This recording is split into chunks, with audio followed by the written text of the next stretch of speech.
तो एपिसोड के स्टार्टिंग में हमको दिखाया जाता है कि कोई जंगल से जा रहा होता है और एक डाल से दूसरे डाल में छलांग मार रहा होता है और हमको दिखाया जाता है कि एक चिंगमिंग होता है जो एक डाल से दूसरे डाल में सुपरमैन के जैसे उड़ उड़ के जा रहा होता है और उसके बाद वो नीचे लैंड करता है और नीचे जब लैंड करता है तो चिंगमिंग काफ़ी ज़्यादा थक चुका होता है और चिंगमिंग कहता है कि मुझे पहले अपनी सांस भरनी पड़ेगी। हुआ संप्रदाय के मंदिर से एक बार में 300 मील चलने के बाद मेरा मुंह सूख जाता है और मैं बहुत थक जाता हूँ। पर कहता है क्या यह अभी भी इस शरीर के लिए बहुत ज्यादा है? क्या यार, मेरा जो पहले का टाइम था उस समय में मैं एक छलांग में पूरे के पूरे पहाड़ को लांग जाता था और मैं सिर्फ 2 कूद में एक पूरी की पूरी नदी को पार कर लेता था। आराम से चलकर भी मुझे वहां पहुंचने में समय नहीं लगता था। और कहता है और अब मेरा शरीर उतना कैपेबल नहीं है, मुझे अभी एक ठंडे पानी का गिलास चाहिए और बहुत बुरी तरीके से मुझे उसकी जरूरत है। तो चिंगमिंग कहता है जैसे भी, चिंगमिंग कहता है जो भी है मुझे यहाँ आए काफी समय हो गया है। और हमको जियान शहर दिखाया जाता है और दिखाया जाता है कि जियान शहर काफी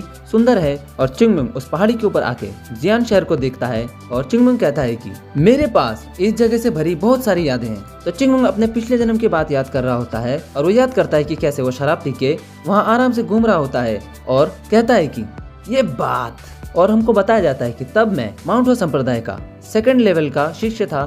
पीने और जुआ खेलने के दौरान शाइंग द्वारा देखे जाने से बचने से बेहतर और कुछ नहीं है। और वो जाता और कहता है मुझे यह एक छोटी सी युक्ति लग रही है। और जब जाता है तो वहाँ पे आके एक आदमी से टकरा जाता है और चिंगमिंग नशे में होता है और उसके हाथ से उसका जो बोतल होता है वो नीचे गिर जाता है। और वो आदमी कहता है ये क्या बदतमीजी है, क्या आपको नहीं लगता कि किसी से टकराने के बाद आपको माफ़ी मांगनी चाहिए? तो चिंगमिंग ज़्यादा कुछ कहता नहीं है। तो चिंगमिंग उसके यूनिफॉर्म के ऊपर बने हुए निशान की तरफ देखता है और वो आदमी कहता है ओह, मुझे लगता है कि मुझे कहीं से सड़े हुए बेर की गंध आ रही है। और वो आदमी कहता है क्या ये माउंट हुआ संप्रदाय से है? तो चिंगमिंग उसकी तरफ देखता है और अपने बोतल की तरफ देखता है जो उसने नीचे गिरा दी है। और चिंगमिंग कुछ कहता नहीं है, चुपचाप सुनता रहता है। और चिंगमिंग कहता है कि इसे उठा के दो। तो वो आदमी कहता है क्या क्या कहा तुमने अभी? और वो आदमी हंसता है और चिंगमिंग से कहता है कि मुझे लगता है कि ग्रेट माउंट हुआ संप्रदाय के सभी लोग एक जैसे हैं। यह सोचने के लिए कि 10 महान संप्रदाय में से एक के सदस्य के पास बुनियादी शिष्टाचार भी नहीं है और माउंट हुआ संप्रदाय के कई महान युवा गुरुओं को कुत्तों की तरह भगा दिया गया जब उन्होंने ऐसा अहंकार दिखाया। लेकिन यह देखते हुए कि वे कैसे शांजी सिटी में वापस आते रहते हैं और एक सड़े हुए बेर की गंध छोड़ते हैं, वे काफी धीमी गति से सीखने वाले हैं। तो महान साउथर्न एज सेक्टर आपको एक छोटा सा सीख सिखाएगा और कहता है अगर आप किसी सामने वाले के आसपास ऐसी गड़बड़ करते हैं तो आपके साथ क्या हो सकता है। तो चिंगमिंग को गुस्सा आ जाता है और वो गुस्से से उसकी तरफ देखता है और उसके बाद चिंगमिंग अपने पैर से उसका जो पानी का बोतल होता है उसको लात मारता है और वो पानी की बोतल हवा में उड़ने लगती है। और वो आदमी उस बोतल को देखता है और वो बोतल जब उसके सर के ऊपर से जा रही होती है तो चिंगमिंग उसके ऊपर एक अटैक करता है। और उसके बाद जो उसके सामने खड़ा होता है, बोतल जब उसके सर के ऊपर से होके जा रही होती है तो चिंगमिंग उसके ऊपर अटैक करता है। और उसके बाद तीसरा जो व्यक्ति होता है वो जब उस बोतल को देखता है और चिंगमिंग उसके ऊपर भी अटैक कर लेता है। और चिंगमिंग ये सब अटैक करने के बाद अपनी बोतल को अपने हाथ में पकड़ लेता है और हमको दिखाया जाता है कि उन तीनों के ऊपर चिंगमिंग ने इतनी फास्ट अटैक किया है कि उनको कुछ समझ में नहीं आया।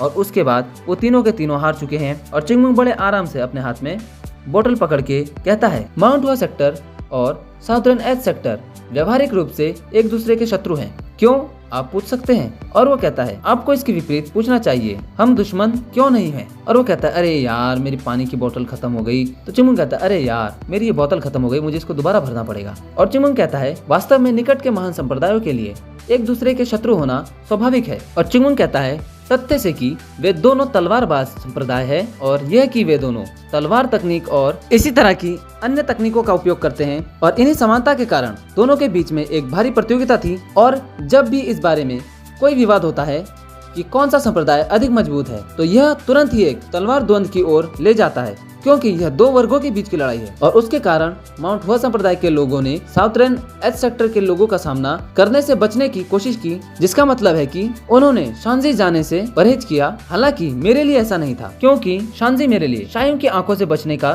सबसे अच्छी जगह थी। जब मैं इधर उधर खेलता कूदता या बदमाशी करता था, मेरे पास अन्य और कोई विकल्प नहीं था यहाँ आने के अलावा। और चिंगमिंग कहता है हालांकि मैंने बहुत सी लड़ाइयाँ लड़ी, लेकिन मैंने उनमें से एक भी लड़ाई शुरू नहीं की। तो हमको दिखाया जाता है कि चिंगमिंग मजे से बैठ के मीट खा रहा होता है और दारू पी रहा होता है।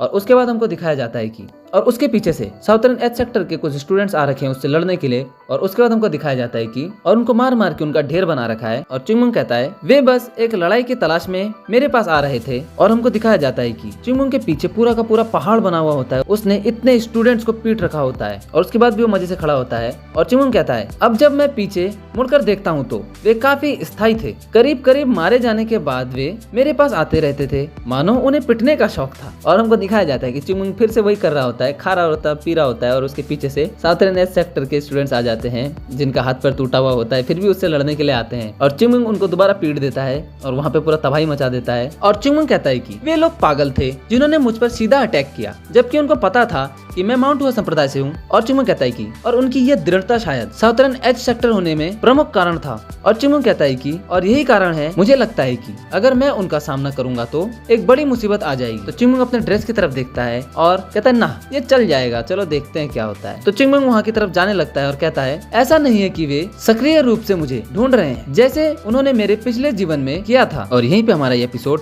खत्म हो जाता है। हम मिलेंगे आपसे अगले एपिसोड में, तब तक के लिए बाय बाय।